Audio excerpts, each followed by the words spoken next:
नमस्ते। कभी कभी लगता है ना कि हम बस चले जा रहे हैं, काम कर रहे हैं, पर क्यों? आज हम इसी सवाल का जवाब ढूंढेंगे। अपने जीवन का असली मकसद, वो क्यों, कैसे खोजें, चाहे वो पर्सनल हो या प्रोफेशनल। ये एक सफर है अपने अंदर की आवाज को सुनने का। तो इसकी शुरुआत होती है एक बहुत ही दिलचस्प आइडिया से, जिसे द गोल्डन सर्कल कहते हैं। सोचिए, ज्यादातर लोग ये तो जानते हैं कि वो क्या करते हैं और कुछ ये भी जानते हैं कि कैसे करते हैं, लेकिन बहुत बहुत कम लोग ये जानते हैं कि वो ये सब क्यों कर रहे हैं। और असली प्रेरणा, असली मोटिवेशन इसी क्यों में छिपा है।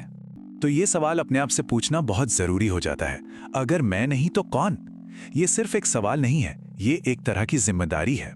ये हमें मजबूर करता है कि हम अपने अंदर देखें और समझे कि आखिर हम यहाँ हैं क्यों और हम क्या फर्क ला सकते हैं। अच्छा, तो इस पूरी खोज को ना हम 5 आसान स्टेप्स में करेंगे। आप बस ये सोचिए कि मैं आपका कोच हूं और हम ये सफर साथ में तय कर रहे हैं। तो ये हैं हमारे 5 पड़ाव।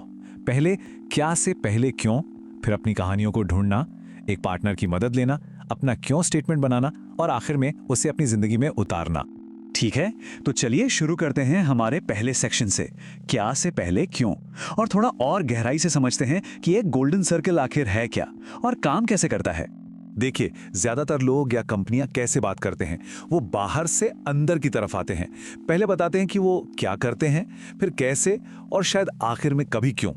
लेकिन जो लोग हमें सच में इंस्पायर करते हैं ना, वो ठीक इसका उल्टा करते हैं। वो अंदर से शुरू करते हैं, अपने क्यों से, अपने मकसद से। और तभी हम सिर्फ उनके प्रोडक्ट से नहीं, बल्कि उनकी सोच से जुड़ते हैं। चलिए अब आते हैं दूसरे और मेरे हिसाब से सबसे दिलचस्प हिस्से पर, अपनी कहानियों को उजागर करना। देखिए, आपका क्यों किसी किताब में या किसी बाहरी सलाह में नहीं मिलने वाला। वो तो आपकी अपनी जिंदगी की कहानियों में, आपके अनुभवों में छिपा है। असल में आपकी कहानियां ही वो कच्चा माल है जिनसे आपका मकसद तैयार होगा। तो ये पूरी जो प्रक्रिया है ना, वो इन 5 स्टेप्स में बटी हुई है। पहले अपनी कहानियों को इकट्ठा करना, फिर उन्हें एक पार्टनर के साथ शेयर करना, इसके बाद उनमें से कॉमन थीम ढूंढना और अपना क्यों ड्राफ्ट करना, और आखिर में उसे एक्शन में लाना, उसे अपनी जिंदगी का हिस्सा बनाना। यह सोचने से लेकर करने तक का एक पूरा रोड मैप है। तो सबसे पहला काम क्या करना है? अपने जीवन की कम से कम 5 ऐसी कहानियां या यादें निकालनी हैं जिन्होंने आप पर सबसे गहरा असर डाला हो। ये अच्छी भी हो सकती हैं, बुरी भी हो सकती हैं, इससे फर्क नहीं पड़ता। जरूरी ये है कि ये वो पल हों जिन्हें याद करके आज भी आपको कुछ महसूस होता हो, क्योंकि यही वो पल हैं जिन्होंने आपको वो बनाया है जो आप आज हैं। और इन कहानियों को ढूंढने का एक बहुत ही मजेदार तरीका है पीक्स एंड वैलीज एक्सरसाइज।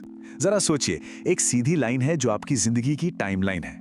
अब जो बहुत अच्छे पल थे, आपकी बड़ी सफलताएं, उन्हें लाइन के ऊपर एक पहाड़ की तरह मार्क कीजिए। और जो मुश्किल दौर थे, आपकी चुनौतियां, उन्हें लाइन के नीचे एक घाटी की तरह। ऐसा करने से ना, आपकी जिंदगी के सबसे जरूरी मोड़ आपको एकदम साफ साफ दिखने लगेंगे। और हाँ, अगर कहानियां याद करने में थोड़ी मुश्किल हो रही है, तो इन सवालों के बारे में सोचिए, जैसे बचपन की सबसे पहली, सबसे प्यारी याद कौन सी है, या फिर आपकी जिंदगी में ऐसा कौन है जिसने आपको आज का इंसान बनाने में मदद की, या काम का कोई ऐसा दिन याद कीजिए जब आपको इतना मजा आया कि आप वो काम बिना पैसों के भी कर लेते।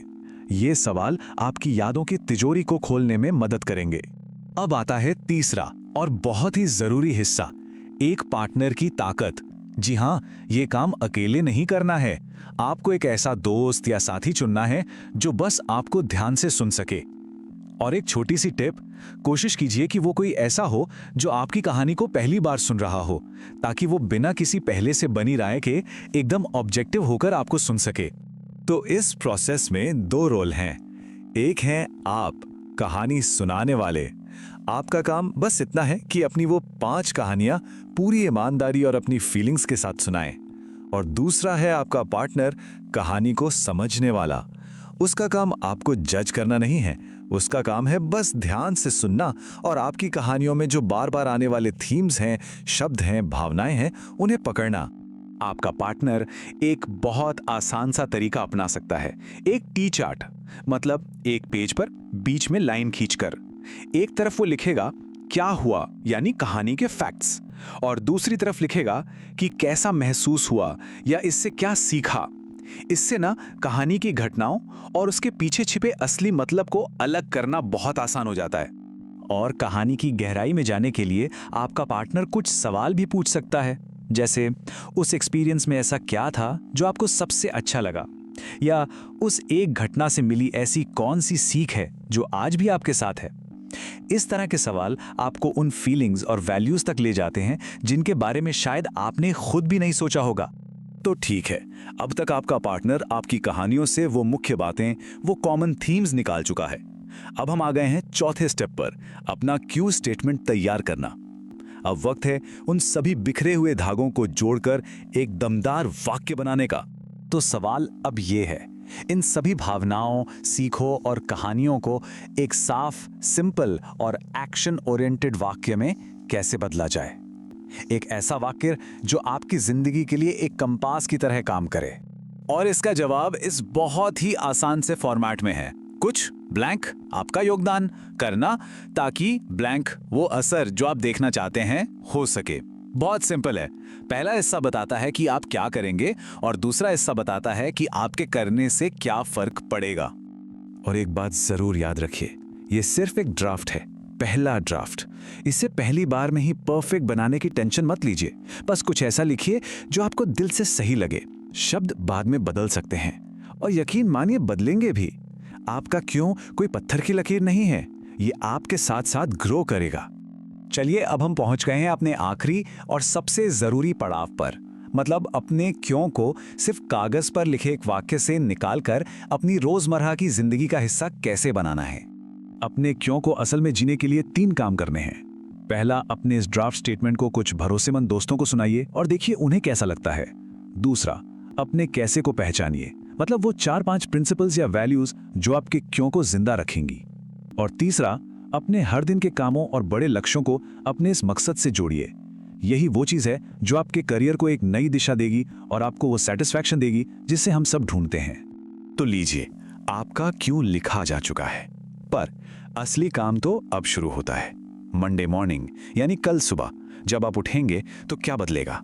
देखिए, ये पूरी एक्सरसाइज सिर्फ सोचने के लिए नहीं थी, ये एक टूल है जो आपके आने वाले हर फैसले में आपकी मदद करेगा। तो अब सवाल आपके लिए है, आप अपने इस क्यू को अपनी रोज की जिंदगी में कैसे उतारने वाले हैं।